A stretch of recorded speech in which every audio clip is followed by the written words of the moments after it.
What's up, everybody, and welcome to the world of UniVersus. Today, I'm going to be teaching you how to play the UniVersus card game. UniVersus is a fighting card game where your favorite characters from different iconic properties battle it out to see who's the best of the best. So let's jump in. The main way to win a game of UniVersus is by reducing your rival's health to 0. Use the abilities on your character, attacks, and other cards in your deck to achieve this goal. Each character has their own health that can be different than your rivals, making each time that you play more unique and interesting than the last. Now that you know how to win, let's take a closer look at the cards you'll be playing with. There are a few different card types in UniVersus, and they all have the same general information on them. Here are the stats that appear on every UniVersus card. In the top left corner is the card's difficulty. This is how difficult the card is to play. The bottom right is the check value. This is the value of the card when making a check to play another card. In the top right is the card's block. This shows the value and the zone of the block. Blocks prevent your rival's attacks from dealing damage. Here is the text box. This is where any special abilities or keywords will be located. Lastly, the name of the card will be located here. Now, let's take a look at the unique aspects and jobs each card type has. This is a character card, the main focus of your deck. Each character has a printed hand size that determines the amount of cards you'll draw at the start of every turn. The higher the hand size, the lower your starting health, and vice versa. Next, we have attacks. This is the way you reduce your rival's health to 0. Each attack has a damage and speed value, along with an attack zone. Foundation cards are the last card type we'll talk about in depth in this video. They are quite literally the core of your deck. Their purpose is to play cards in your hand, as well as influence the course of the game with their own abilities while in the stage. The last two card types are actions and assets. Assets are much like foundations, being built in the stage in order to use their abilities, but can't be used to help play cards. And actions are cards that don't stay in your stage at all, but are played from your hand as a one-time use ability. Now that we know the names of all the different card types, let's learn how to play a card. The two numbers we focus on when playing your cards are the difficulty and the check value. Every time that you play a card, you make a check, or discard the top card of your deck into your discard pile, and compare the difficulty of the card played to the check value of the card just discarded.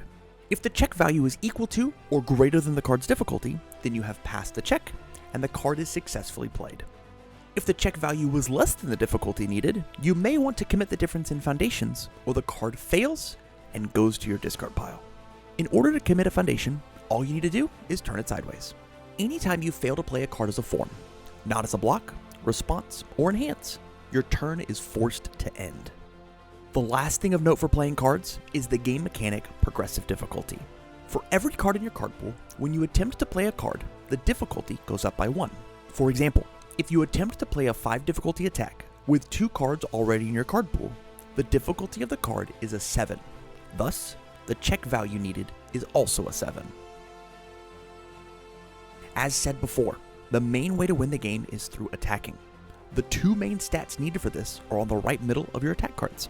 The top number is the speed of the attack, as well as the attack's zone. The lower number is the damage of the attack. As you play an attack, you enter the enhance step. Starting with a turn player, you and your rival go back and forth playing enhances on the played attack, as well as cards in your respective stages.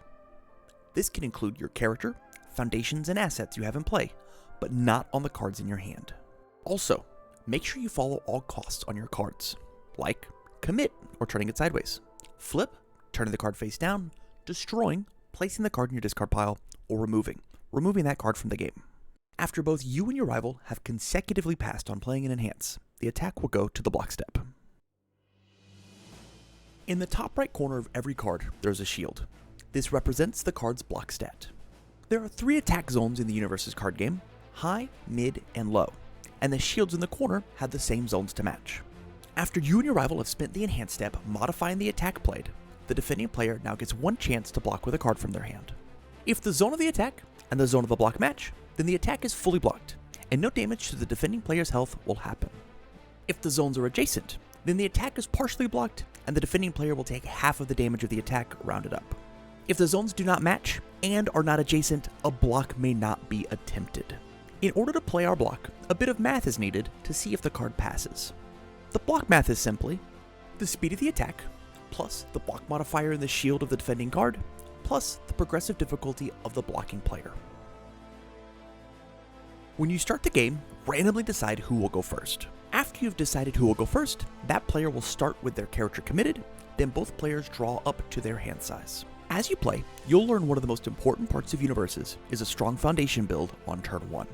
If your hand doesn't have enough foundations, each player is allowed one mulligan. The player going first decides if they wish to keep their starting hand or mulligan it away, placing all cards on the bottom of their deck, drawing a fresh hand, then shuffling their deck. The second player then does the same, except they may choose the cards they want to go on the bottom of the deck, rather than their whole hand. The turn sequence goes as such: start phase, combat phase, and end phase. In the start phase, in this order, you ready all the cards in your stage. Review a card from your hand if you wish by discarding it, and then drawing up to your hand size. The combat phase is the main phase the game is played in.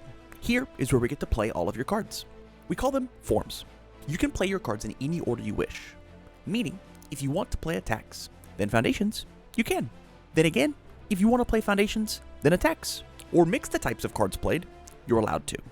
As long as you can pass the check for each card's progressive difficulty, you can play your turns however you want. When you're done playing cards, or you fail to check to play a form, we go to the end phase. Attacks that dealt damage will go face down under your character as a resource called momentum, if you so choose.